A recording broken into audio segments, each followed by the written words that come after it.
Ladies and gentlemen, welcome to today's episode on No, but seriously, let me explain.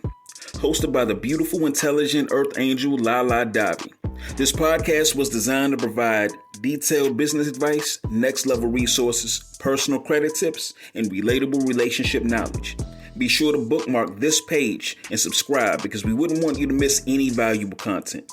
And if you're struggling with poor credit, don't even worry about it.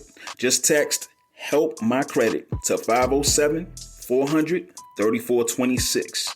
That's 507-400-3426. We have live agents standing by to cater to all your service requests.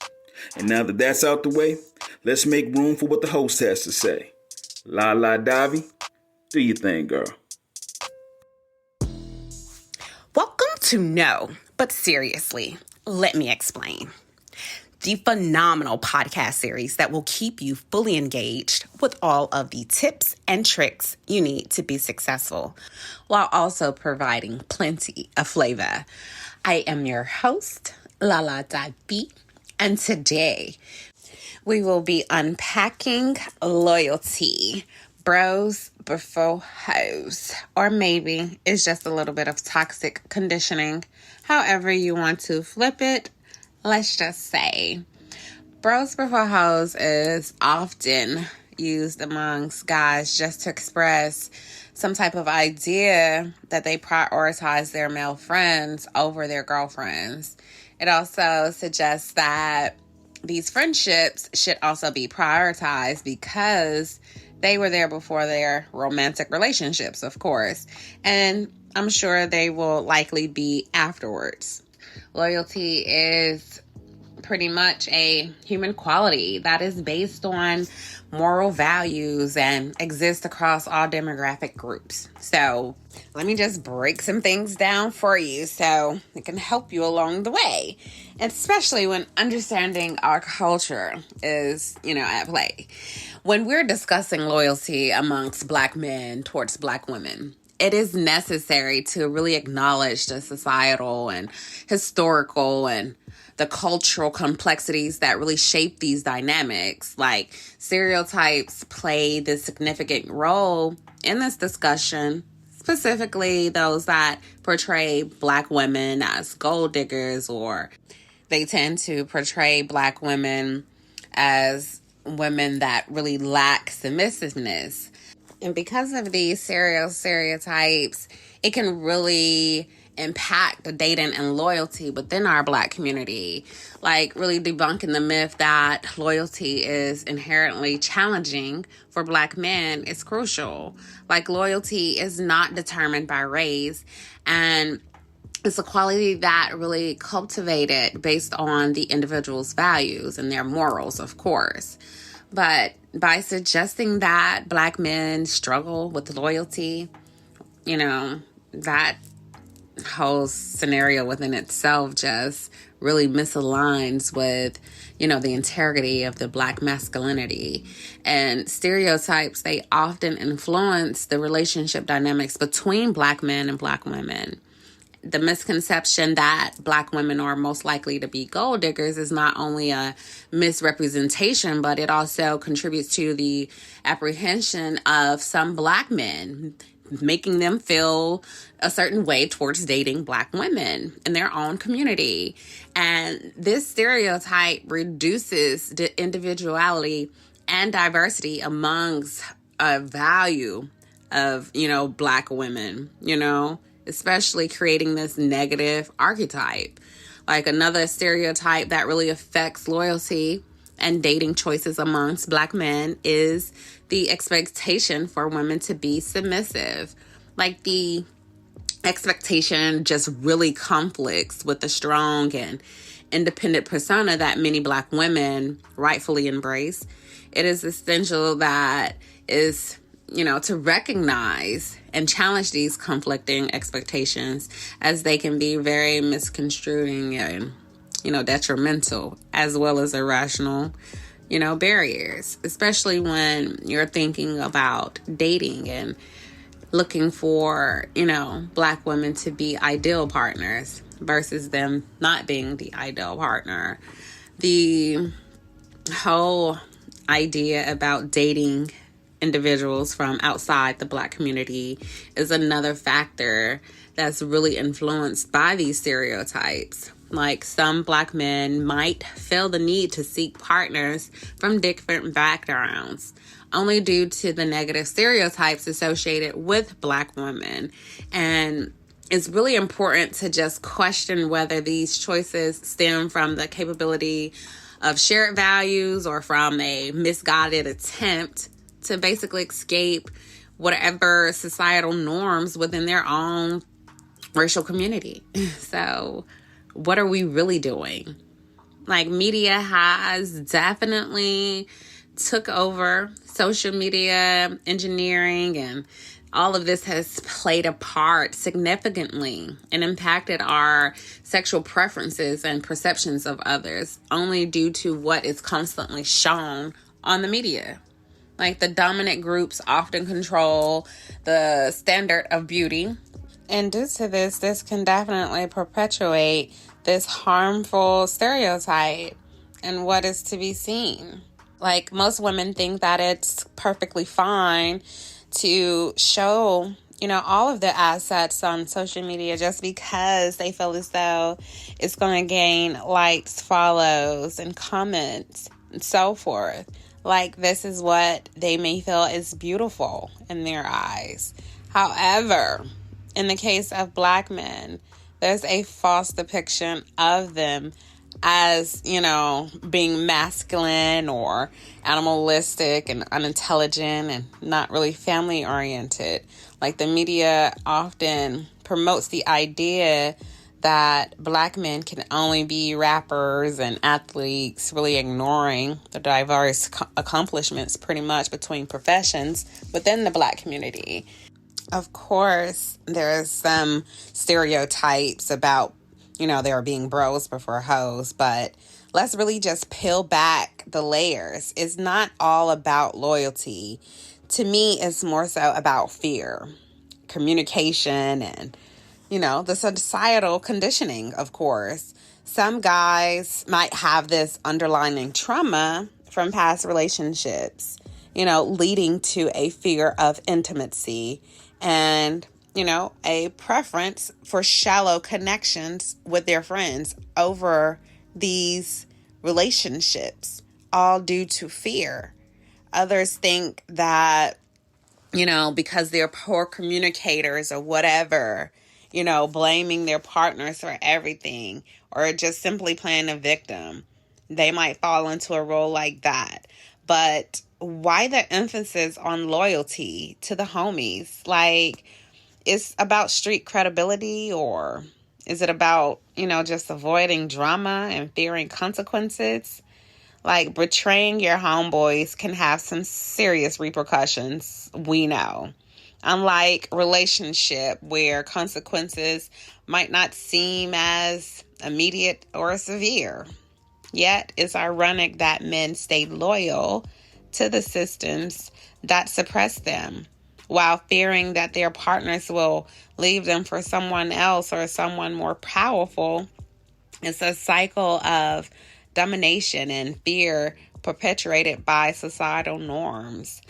While witnessing broken homes and being betrayed in friendships, or, seeing your homeboy go through a bad breakup, or seeing him splurging on some bad dime piece and she taking off and running off to the next money hungry sucker that has a bag already just so she can leech off of him, is a normal part of toxic.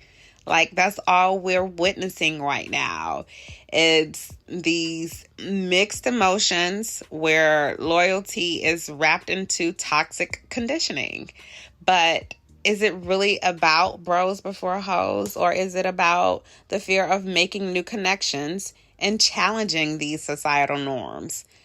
I do feel as though white supremacy has deeply influenced the perception of the Black community, leading to how many believe that their race is somehow irrelevant.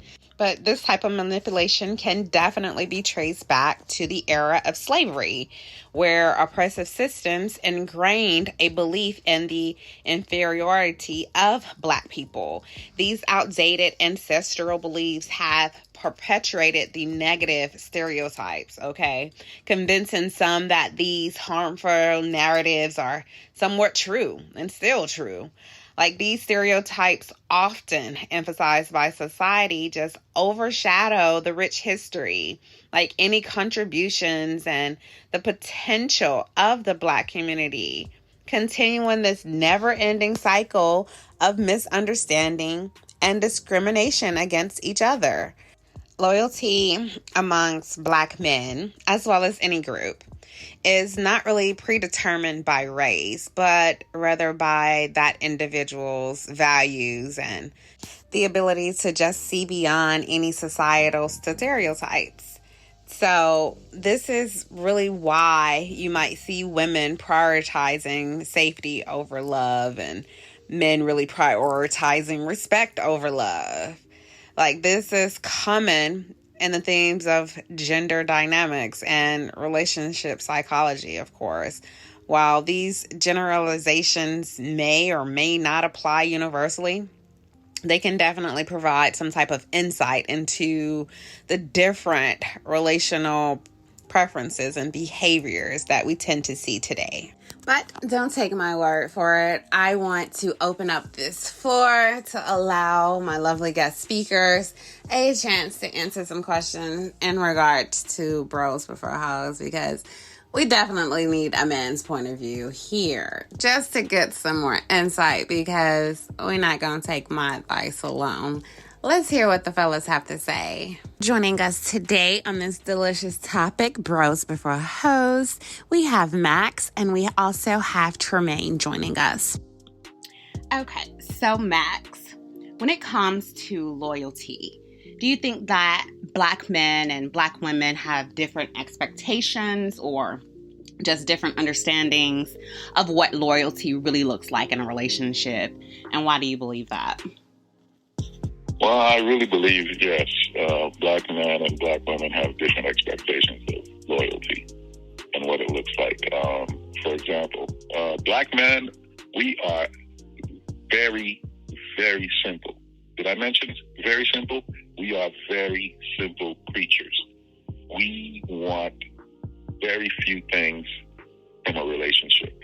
And especially the woman has to understand this, which is why we're having issues in this day and age, because the Black women, do not understand the simplicity of our preferences. For example, Black men in general, we are so simple. I think we could bring it down to 3 main requests that we ask of our women. And this is by far 90% of Black men have this exact same 3 items on their list. Okay? Number 1, a Black man wants respect. Respect is the main one that a Black man must have in a relationship from his woman. If there is no respect whatsoever, the relationship is technically doomed. Because if he doesn't have that respect, he will not command the authority to be able to make decisions and be a leader. So if his woman is not giving him that, it's basically done. The relationship is doomed. Now, number 2, if you're not loyal to your man, in other words, you have wandering eyes, you have guys blowing up your DMs and you're entertaining them, your social media is up showing half your body naked. It's things like that basically show that you are not loyal to your man. Because why would you do all those things if you have a man?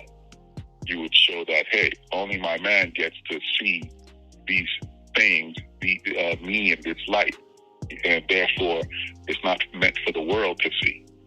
So, and also if men are blowing up your DMs, it's understood that naturally men will be hunters, they will chase. So it's expected, but it's up to the woman to show her level of loyalty to the man by denying or blocking or just basically not having the access to where other men could just approach her and basically cause her to falter and not, respect and be loyal to her man. So that is number 2. Okay? Number 3, what we ask for is basically peace. We do not want our women to nag the hell out of us, to be a pain to us, because when we go out into the world to try to provide and protect our women, we go out into the world to work and bring home what we need to bring home, our resources to make sure that we take care of our women and our family. We do not want to deal with that when we come back home, because the world has already given us grief and we've had to fight so many things out there. Who in their right mind would want to come back home and have to fight again, especially coming from his woman? That is not a good thing. Okay? So black men want peace. Respect, loyalty, and peace in that order. And I think that today's women, modern women, do not understand this, because modern women, of course, have a whole list of things when it comes to men, and we are not that complicated. It's not necessary. It's something where if the woman doesn't understand loyalty, what loyalty means to the man, this is where, because of the fact that men are the gatekeepers of relationships, we will slowly, push her into the, okay, she's just a good time type of woman and not wifey material. Okay? If you ever wonder, ladies, why a guy ghosts you, it's most likely you were not loyal to him, or you disrespected him, or you just gave him hell. You did not give him peace. But specifically loyalty, yes. If he sees that you have wandering eyes and you're just entertaining your DMs and not caring about his presence in your life, then yes, he will go ahead and say, you know what? I'm not really going to wife this one. I'm just going to go have my fun with her, because she obviously does not understand the value of me being in her life and doing what I should do to help her. So if she wants to go ahead and fool around and give her attention to everybody else, fine, no problem. We'll just fool around and that's it. But she will never be wifey material in my book. And that's where it comes in. That's the understanding. Okay, so Max, why do you think some black men choose to marry women from other ethnicities rather than black women? Like, what really plays a factor, both personal and societal, of course? Like, what do you believe contribute to those choices? I mean, most black men look to other cultures outside the U.S. to marry simply because of the unfortunate modern women mentality. This is why you have passport bros. Okay? What passport bros entail is basically saying it's basically a man that is tired of the Western modern woman who basically thinks she is independent, she's a boss bee, she runs things, she's on the equal level as a man. She don't need no man. She's independent, and you can't tell her what to do. And she only submit to the man who's stronger and more resourceful and more powerful than her. So or on her pay grade or on her salary level. This type of woman is very draining to black men over here in the Western Hemisphere. We prefer women who are more submissive, who will be feminine, a lot more feminine, who will understand, and respect the value of the man as the leader of the relationship, as the one who grants the relationship. And black women over here will not do that. And this is where the passport bros will go ahead and book a flight over to the Philippines or, some Latin American country or even, African country to basically find a woman that has not been tainted by the mindset of, hey, I'm on equal level with the black man, and he can't tell me what to do. I'm independent. That is not conducive for a prosperous relationship. So why should a black man fight tooth and nail the rest of the world to acquire his status, his wealth, his resources, and then to come home to a woman who will not submit, who will not listen, who will not understand and work with him to build something? She wants to be the one to take over the wheel and control the relationship because she thinks that is how we're supposed to be. Again, black men are not here to fight you. We're not your enemy. But if we find that we cannot be respected for what we bring to the table, then we will go ahead and find others who are more receptive of that. And unfortunately, black women push black men away to where we go ahead and go to these other countries and these other cultures to find more suitable women to marry, to be with. How do you feel as a community, of course, how can we really foster healthier, more loyal relationships within our community, particularly between the black men and black women, of course? Like, what changes in mindset or behavior are necessary to really move away from this toxic way of thinking and toxic conditioning? Well, I have two approaches to this, two solutions. The first one is the obvious one, is to get rid of social media. Social media, I think, was intended for something noble, to basically unite the world and make it smaller and have different cultures communicate with each other a lot more often, and so we could learn from each other. But it has been corrupted by this Western mindset of, hey, I'm a strong, independent woman, and therefore you can't tell me what to do. I'm a boss bee, and this is how it's going to be. Basically provide this whole laundry list of things, of demands that will make me happy as a woman. And that's where it started, because women basically follow other women's lead. Women are just basically copying each other and trying to one-up each other because they think this is how it's supposed to be, and therefore they're corrupting the understanding of the relationship, the true relationship between the black man and the black woman. Okay? The second solution I would suggest is something very extreme. God help us all if Russian tanks were strolling down Peachtree Street right now. If there was a declaration of war, all women, especially black women, who act all independent and proud of it, they would quickly run to the nearest man for protection. They would not try to act like they're boss bees or independent and can do what they want, and you don't tell them what to do, this, that, and the other. And of course, they're not going to want to be drafted. They don't want to go ahead and pick up arms to go ahead and defend and put their lives on the line. This is why you have the situation you have in the Ukraine. You don't see not one woman, one female soldier fighting on the front lines. So, yes, those two things, those two methods, I think would definitely help.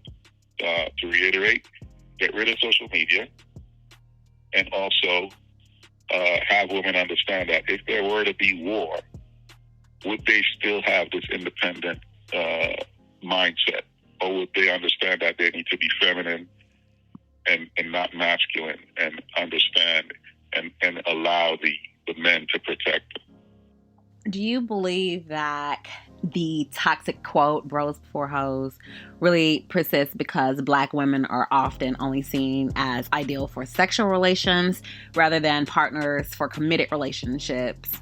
Like, how did this perception really impact dynamics between Black men and Black women? Yes, I do believe Black women are very hypersexualized in this modern age, unfortunately. It's something where you see Black women, because of this strong, independent mindset that they have, they feel like there are no such things as consequences in life. They can do whatever they want, dress however they want, talk however they want to talk, sing whatever they want to sing, and there will be no consequences whatsoever to their actions. And accountability seems to be something that most Black women are allergic to. I'm sorry, you may come for me after hearing this, ladies, but it's true, because in this day and age, you see how your behavior can affect your potential relationships. Because if you're out there, okay, you know what? Let me refer to this one.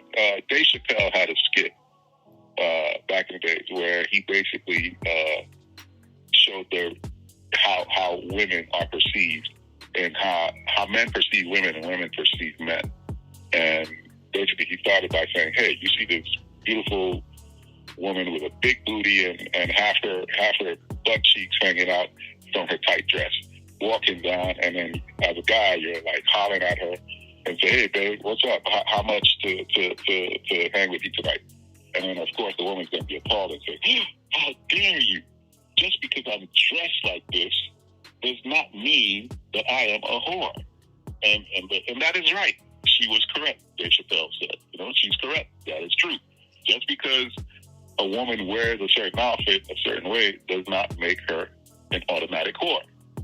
If you want to be seen as different, you need to act accordingly. You cannot look exactly like these women that are promoting all this promiscuity, dressing all provocatively and thinking that you could do the same, and yet you want to be taken seriously. That's not how it works. If you think you are different from these women and you want a serious relationship, you have to separate yourself from them, which means you have to look different from them. If you're looking exactly the same, it won't make sense. We're going to basically throw you in the same category as a hoe. Because again, you're not acting differently, you're not speaking differently, you're not walking differently, and you're not thinking differently. So it means if it acts like a duck, quacks like a duck, walks like a duck, it is what? A duck. But that's where we're at right now, unfortunately. Because there's no difference between the good woman and the ratchet one. Because they look exactly alike nowadays. You can't tell the difference. In the midst of not being able to tell the difference between a ratchet one and a peaceful woman, like, in your opinion, you cannot tell within 5 to 10 minutes of knowing or speaking to a lady if she's ratchet or not? So the first thing to attract a man is to look visually pleasing to a man. If you're beautiful, you're calm, you're respectful, and you approach, you're not loud, ratchet, just being obnoxious, attitude, masculine, we could tell, okay, this is a good woman. She's feminine, she's calm, she's polite, she's respectful, she's soft with her tone and how she addresses the man. That right there says a whole lot right away. Like your upbringing says, you understand that you're training to be a wife because of how your demeanor is. So within the first 5 minutes, if I talk to a woman and I see she displays these attributes of ratchetness, loud and masculine and defiant and just you're going to be placed in okay, yeah, you're just they're just here for a good time. I'm not really gonna take you seriously. I'll smash a couple of times and that's it. I'm not giving you access to a relationship as a man. No, I'm not gonna wife you up.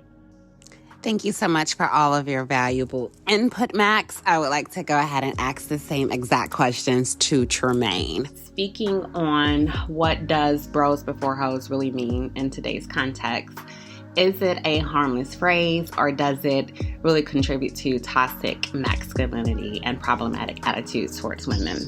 All right. So bros before hoes, I mean, it's definitely an old saying, but it's probably a mindset at this moment. But I think that it can go, it's like a gender neutral type of thing. Like, females can say it, but mean like, I think at the end of the day, it comes down to loyalty, levels of loyalty, for your friends versus for, a potential mate. I would say that would apply if it's like a transactional type of friendship. It's not really a deep connection type of thing. Then yeah, your friends, your day ones are gonna always come before anybody that's new until they earn that, because there's levels to that loyalty and all that. So I think the whole bros before hoes type of thing is in a way it's just putting things in perspective of what level of relationship or friendship you may have with a person. So I don't think it's toxic. I just think it's one of those things that it just depends on how somebody's using it. I don't think that you would put a bro. I don't think any guy will put a bro over his woman, his wife or a girl or somebody that he's in relationship with, and they don't earn that loyalty and all that stuff like that. And I don't think a woman would do the same. I think a woman, it'd be the same way with a woman. I don't think she would put her friends over a guy that she's really like into it with, connected with, he's earned that loyalty type of thing, Right, definitely. And are Black women capable of being submissive, or do you feel like submission is only available to those men who have a mission that's worth submitting to? Like, how does that really, contribute to the context of a relationship, and, why or why not? Okay, so I think that yes, the answer, my short answer would be yes, that I believe Black women can submit. However, I think that it's one of those things where it's like, kind of like you said, a mission worth following, but it's kind of like what I said earlier about it's levels to the loyalty, just like it's levels to respect. If you're a good leader, whether you're man or woman, people are going to naturally notice that. And, your leadership or any time that you're guiding, it's always respected and trusted. But that has to be earned. I just think that it's not an automatic thing that Black women will submit. I think they'll submit to a guy that he's. I'll make the example like I made before. If somebody's driving a vehicle and you're a passenger and you don't even know where y'all going, but where y'all both know y'all have the common place y'all trying to head to, but you don't know the way to get there. I mean, so you're trusted that the driver who's driving knows how to get there. Now, in the instance that you start seeing that, the same thing more than once, as if y'all are maybe going in circles and this person appears to be lost, then it's kind of like you kind of lose. They lose the credit, they lose the trust, and you kind of lose the faith in this person knows where they're going. Therefore, naturally, as a sound mind human with their own mind and everything, you're going to be like, let me go my own way because I don't want to be lost. So, yeah, I do think that Black women can submit. I believe that it's just levels to it, and it has to get that amount of trust and respect has to be earned, and not just because you're a man and you have interest in this person. You got to show yourself to be worthy for that. And when it comes to loyalty, do you think that Black men and Black women have different expectations or understandings of what loyalty really looks like in a relationship? I think that sometimes we do, because I feel like there's a disconnect between Black women and Black men. I mean, I feel like it dates back to slavery as far as like how, really couldn't be in relationships, or, even to this day, you got generations that still don't have the mother and father in the household type of thing. So it's like, it's a disconnect between black men and black women sometimes when it comes to like what loyalty looks like, what love looks like, how to go about, communicating that with each other. And I just think that it's the disconnect, and it kind of shows with the lack of communication. I think definitely the expectations are different when it comes to a black man and black women. Now, like I said, I believe that it's probably from slavery, or probably just from like we're so guarded. Like a black man thinks that a black woman is out to get money or something, and a black woman probably think that a black man is out to get sex. And then sometimes it's just like no one actually talks about it. We just kind of go with it, or people grow up and parents tell you that you're too young to love. So I just think we kind of wait a little too late in the game to start like learning love. Instead of learning it when we're young and it's innocent and I don't have anything, you don't have anything, let's build something together type of thing. And why do you think that some black men choose to marry women from other ethnicities rather than black women? Like, what factors play a part, both personal and societal? So we're talking personal. I've never dated. Well, I went to a junior college in Kansas after high school before going to the Navy, and I dated one outside of my race, only one. But honestly, the pickings were slim as far as sisters. Me being from Atlanta, I love black women. Everywhere I moved to, I like black women. Even when I lived in California for a little bit, a lot of brothers would look over to black women and vice versa. But that one time was just kind of because it was slim pickings, and it's like, but that's never my first choice. So I would say that I do got friends and family members who date outside their race and married outside their race. I feel like the ones who did, most of them were kind of raised in a more diverse, neighborhood and churches and schools, or some of them was raised in predominantly white, or they were like a minority. So it's kind of like, just like I said earlier, when I went to JUCO, slim pickings. So it's probably like whatever they were around, eventually they kind of just, like what they like. So that's on the personal level. But on societal level, I have seen people who think that they're doing better by getting somebody outside their race. At the end of the day, you like who you like, you love who you love. But, sometimes ultimately, I do see that, black people ultimately have some type of self-hate going on, when you got like, I literally heard people that say they wouldn't even date, their own race, and it makes me kind of question, like, is there something happening in the family? Because, like, your mom and your dad's black, you know what I'm saying? But at the same time, to each his own. I really don't know why. I've heard that people say that other races are more submissive, kind of like what we talked about a few minutes ago. So I don't know if that's the reason. So I'm just stabbing at ideas because it's not applicable to me.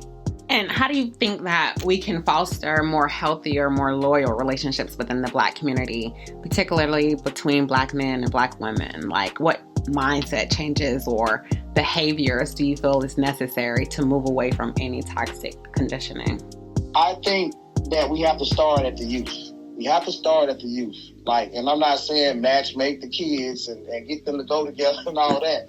But I'm saying, like, let's start making it a norm to talk about love and express feelings and talk about team building and get away from gender roles. But at the same time, know that you all can communicate with each other and, like, be on teams, and nobody has to be enemies. It don't have to be battle of the sexes all the time, and young folks don't have to be shunned when they like a person, and but just maybe teach them how to use their discernment on whether this person could be a friend or more, and just practice and educate our youth on, like, healthy relationships and love, and, like, even, like, educate them on sex, just sex education on, how they don't have to do anything and all that stuff, but just have them focus on the communication and the love piece.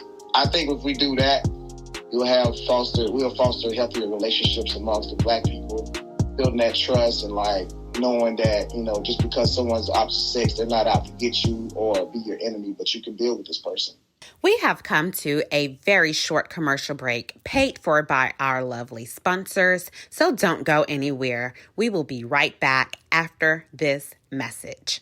Yeah, what up, ATL? Look, you ballin', you bad and bougie with bad credit. That's most of y'all. But look, man, that's why y'all need to call my people at Exchange Credit Repair. That's right, Exchange Credit Repair will help you scrub them inquiries, get rid of them collections, and bankruptcy. They'll even take child support off. I didn't even know they put child support on credit. Woo-wee! And boost your credit score. Let's get that credit score where you want so you can go get what you want. And if you mention Street 945, you get a 35% discount. Hein? So call my people right now at 678-420-5553, 678-420-5553, or visit my people at exchangecreditrepair.info. Exchange Credit Repair is a credit counseling business with experienced credit repair experts standing by to assist you right now. When I made this deal with them, I said, look here, you ain't got to pay me for the commercial. Just put my credit score where I want so I can go get what I want. When I went to them, they treated me like family. My privacy was all the way respected. They quick to fight for a client's right with the Bureau of Credit, creditors, and debt collectors. Conveniently located at 1 West Court Square Indicator. Tell them Shout sent you. I would just like to take a minute or two to thank my lovely guest speakers that came in to represent on today's podcast. The information that you guys both provided was incredibly valuable, and I'm sure my listeners can definitely agree.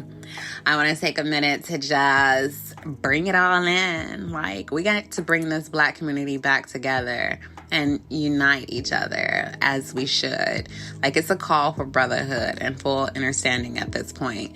My brothers, you guys are leaders, and it is time for us to all unite and elevate this community.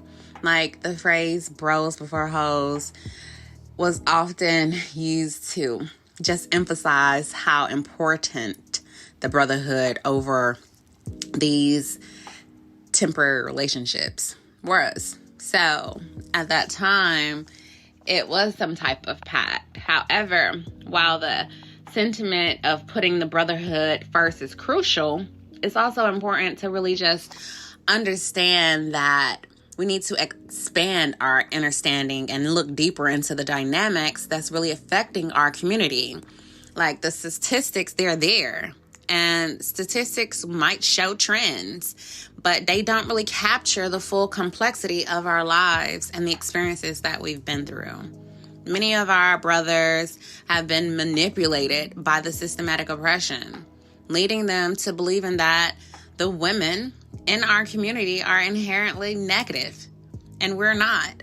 Like, this is a false narrative, and this has caused such a big division and mistrust amongst all of us. Something needs to change. We must recognize that our community's strength lies in our unity and mutual support. Desiring a partner that's solely based on superficial traits like, oh, he got some nice muscles, look at those legs, look at his back, or having these physical assets, it really doesn't lead to anything fulfilling or having a successful relationship for that matter. True connection comes from shared values. It comes from mutual respect, of course, and genuine understanding. Let's communicate openly and honestly with one another. Let's seek to build quality relationships that reflect our deeper desires and aspirations. As a woman, we are not your enemies, sir, okay? We're your partners in crime. We're here to build these strong, resilient communities. And we're also here to just break down any of these false narratives. We're going to break down barriers, and we're going to embrace the holistic view of love within itself and partnership so we can create a brighter future for all of us. My brothers, let's put each other first. Let's also uplift and cherish these lovely Black women in the community, of course. Together, we can overcome the challenges and build a legacy of love, respect, and unity. Thank you for joining us on this podcast journey. We hope that you have found this information valuable. To our fantastic listeners, your support means the world to us. Share the insights with a friend, and if you haven't already, hit that subscribe button and stay tuned for more exciting content. A massive thank you for being a part of No, but seriously, let me explain. I am your host, Lala Daibi, the one with all the sauce, of course. Until next week, stay bold, beautiful, and brilliant. Love ya.